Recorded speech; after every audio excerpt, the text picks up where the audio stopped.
Pelaku usaha mikro dan menengah atau UMKM merupakan salah satu praktek usaha populer di kalangan masyarakat. Banyak pegiat UMKM menjadikan sektor bisnis ini sebagai salah satu roda penggerak perekonomian negara. UMKM merupakan kegiatan usaha atau bisnis yang dijalankan oleh individu, rumah tangga, maupun badan usaha kecil. Penggolongannya berdasarkan besaran omset per tahun, jumlah kekayaan atau aset, dan jumlah karyawan yang dipekerjakan. Tidak semua usaha bisa dikategorikan sebagai UMKM. Beberapa usaha digolongkan sebagai usaha besar sebab jumlah kekayaan bersih atau omset per tahunnya lebih besar dari usaha menengah. Usaha-usaha tersebut meliputi usaha patungan, nasional milik negara atau swasta, serta asing yang beroperasi di wilayah Indonesia. Usaha mikro sendiri merupakan usaha produktif milik orang atau perorangan atau badan usaha perorangan yang memenuhi kriteria usaha mikro sebagaimana diatur dalam undang-undang. Maksimal omset dari usaha mikro yakni sebesar 300 juta rupiah dengan jumlah aset bisnis 50 juta rupiah di luar tanah dan bangunan. Dari pengelolaan keuangannya, tidak sedikit keuangan usaha mikro menyatu dengan keuangan pribadi perintisnya. Artinya, usaha mikro belum menerapkan sistem profesional. Adapun contoh usaha mikro yakni warung kopi, pedagang asongan, pangkas rambut, pedagang di pasar, dan lain sebagainya.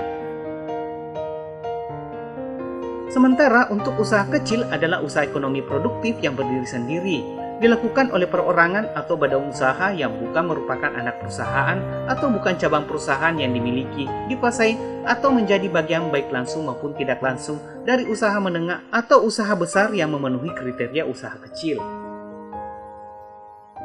Kekayaan bersih usaha kecil berkisar antara 50 juta rupiah hingga 500 juta rupiah dengan penjualan per tahun antara 300 juta hingga 2,5 miliar.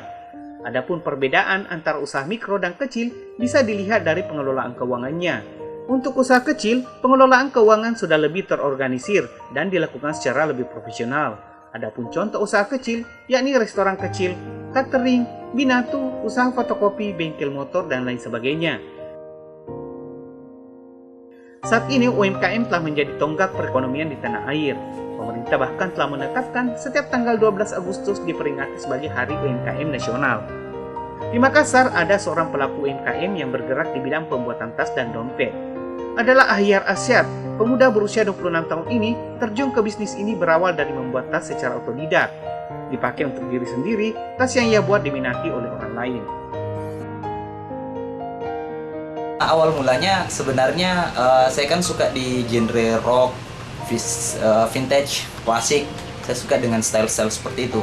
Awalnya penggunaan pribadi sih, dengan ketidakmampuan saya untuk membeli produk kulit, saya mencoba untuk membeli bahan, belajar, desain, buat untuk penggunaan pribadi. Nah, sebulan saya pakai, ternyata banyak yang minat. Nah, dari situlah saya bertekad untuk buat produk, khususnya dompet dan tas.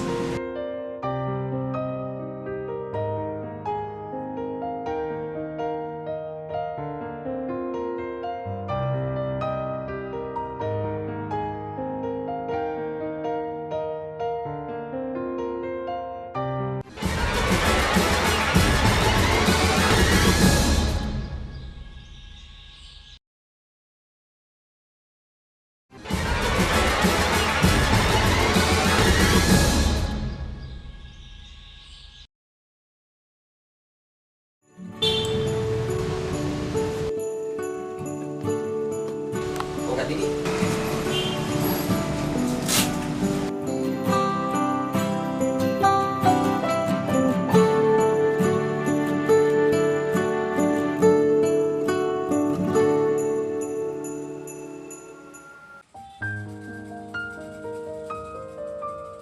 Berlatar belakang keluarga rata-rata seorang pegawai, Ahyar Asyad sama sekali tak memiliki background seorang pengusaha.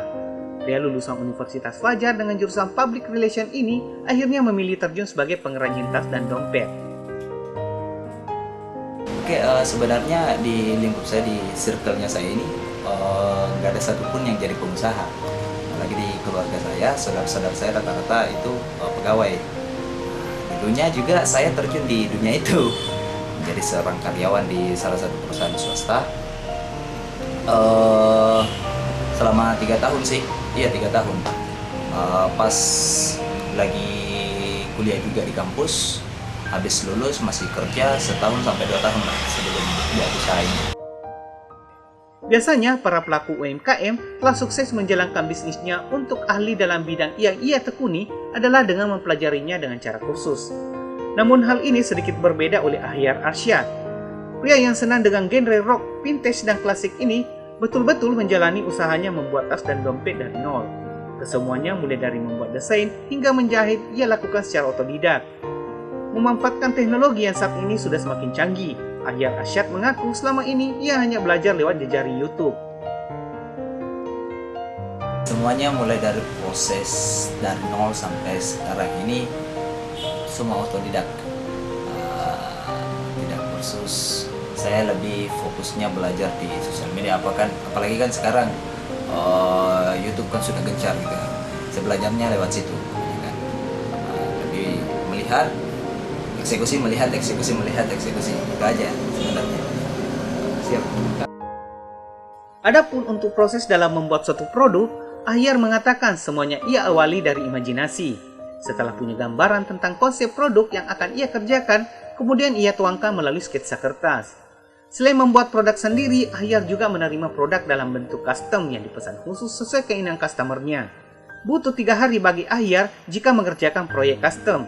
Sementara untuk membuat produknya sendiri, Ahyar biasanya membuat 20 produk dalam seminggunya. Kalau persoalan untuk mendesain, imajinasi dulu sih yang lebih awal.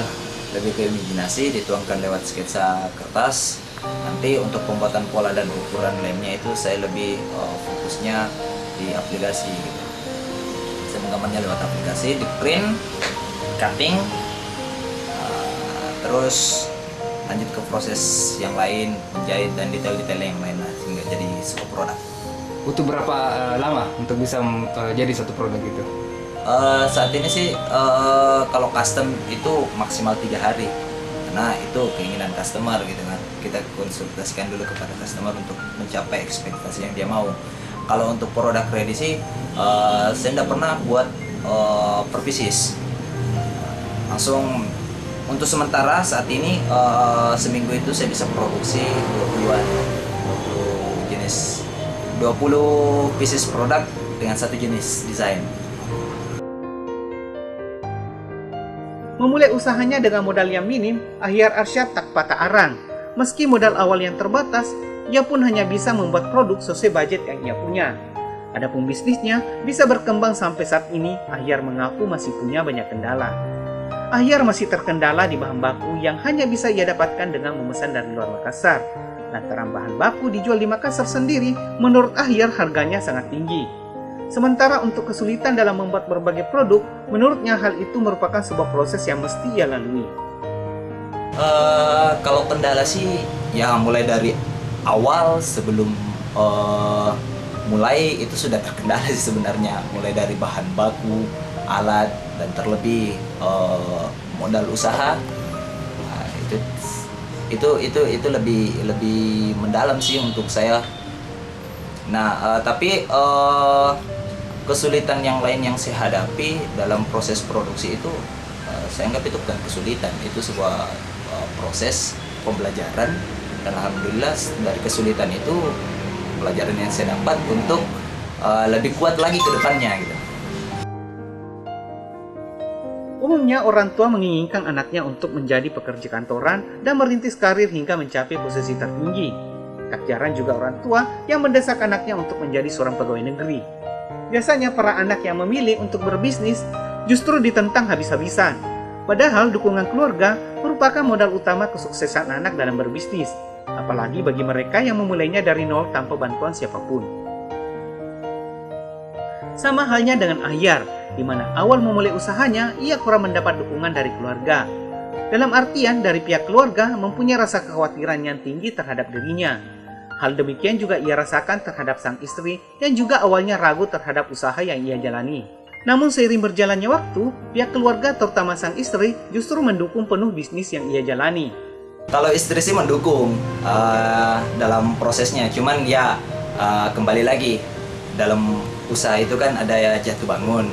Nah, mungkin di kala jatuh itu sebenarnya saya menganggap istri saya mendukung full, cuman kekhawatirannya juga lebih tinggi. Ya sama halnya dengan keluarga-keluarga saya yang lain, gitu. Mulai dari orang tua, saudara, kekhawatiran mereka itu lebih tinggi, bukan tidak mendukung. Mereka mendukung. Nah, cuman jangka panjang yang mereka pikir. Tapi ya, namanya juga usaha kan. Prinsip saya lebih baik menyesal